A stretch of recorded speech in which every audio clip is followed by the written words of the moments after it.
The open braid stitch is made on double knitting boards. It's very pretty, it drapes very attractively, and makes wonderful scarves, and this video includes a pattern for this one. To make this scarf about 7 inches wide, we'll use 16 pegs on each side of a double knitting board. This is a 5/8 inch gauge knitting board, and the rows of pegs are spaced about 1 inch apart. I used an entire skein of Premier Puzzle yarn, and the scarf came out about 68 inches long. The fabric has a somewhat ribbed appearance, though it's not true ribbing at all, and the fabric is completely reversible and completely non-rolling. The wrap begins by wrapping every peg on the near board, but every other peg on the back board, the board away from you. After that, we wrap every other peg on each board until we run out of pegs on the back. Here's a diagram of the left to right wrap. This is my last stitch of the previous row, and from there the yarn proceeds according to the red line. The body of the work has quite a sharp slant to the wraps, and that's what causes the ribbed appearance or the open braid stitch. When we run out of pegs on the back board, we wrap the last one, then come across the boards and continue as per the turquoise yarn. The yarn is continuous. I just made them 2 different colors so that you could differentiate between left and right. The first part of the right to left wrap mirrors the way we began on the left to right one, in that for the first 3 wraps, we'll be wrapping every peg on the front board and thereafter alternating on each board. And here's the final stitch.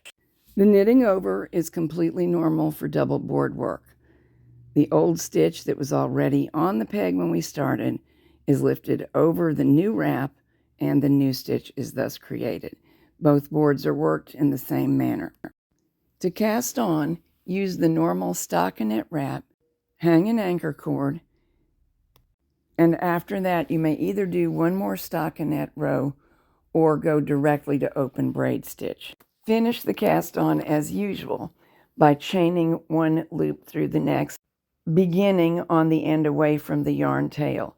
Here the cast on's been finished and I'm ready to remove the cord. Also wrap and knit the final row as plain stockinette and bind off in the usual way, chaining 1 stitch through the next stitch all the way across with a crochet hook. Here's how the 2 ends will look. The resemblance is quite close. If you need more help with casting on and binding off, I have detailed movies on those, and I'll put you some links in the program notes. To make it easy to understand, I will first wrap really slowly with a contrasting yarn. We're using 16 pegs on each board for this sample.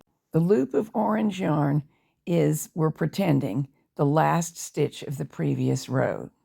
On the opposing board, we're going to wrap every other peg, but on the near board, for the first 3, we'll wrap every single peg. That sets up the crisscross pattern that will make the open braid stitch have its characteristic look.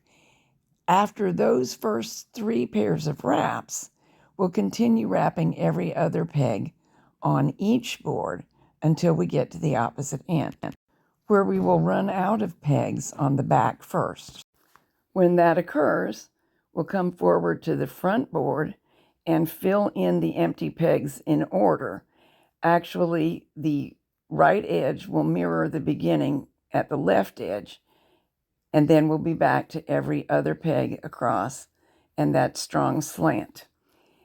Also, I'm going to measure this orange yarn and tell you how much I'm using, because that will mean that you can match my gauge on a different loom.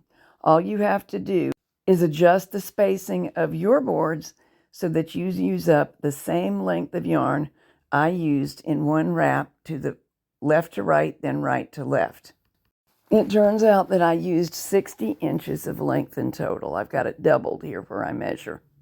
So even if the distance between your pegs and your boards is different than mine, you can get the same size of scarf on your board if you can get a wrap of yarn that takes the same 60 inches. I also have a video that goes into more detail about matching gauge, and I will link that in the program notes too. My loom is a special order one from CINDWOOD. I've put the specs on my website, and there will be a link to the website page, so that in case you want a loom made similar to this one, you can do that. So that's it. Open braid stitch, of course, has other uses besides scarves, but it certainly makes a lovely scarf. And by the way, the puzzle yarn is really pleasant to work with. It's also really soft and comfortable against the skin.